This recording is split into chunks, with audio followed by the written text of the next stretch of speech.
মহিলাদের রাগ বা অভিমান করে স্বামীকে বলা একটি কথা ওই মহিলাদের সবচেয়ে বেশি জাহান্নামী বানিয়ে দেয়।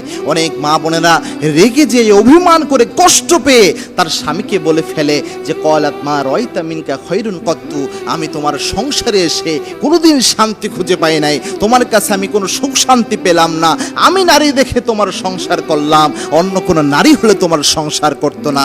এই কথাটা যদি কোনো নারী অভিমান করে কষ্ট থেকেও বলে, আল্লাহর হাবিব সাল্লাল্লাহু আলাইহি ওয়াসাল্লাম বলেছেন আমি জাহান্নামের মিরাজের রাতে জাহান্নামে যত নারী দেখেছি বেশিরভাগ আমি যে নারী দেখেছি এর অন্যতম একটা কারণ হলো যে তারা এই কথাটা তার স্বামীকে বলতো। সুতরাং প্রিয় বোনেরা, অল্প দিনের দুনিয়া, এখানে কষ্ট হবে। এই দুনিয়াতে এসেছেনই আপনি পরীক্ষা দেওয়ার জন্য, এই দুনিয়া তো আমাদের জন্য পরীক্ষা।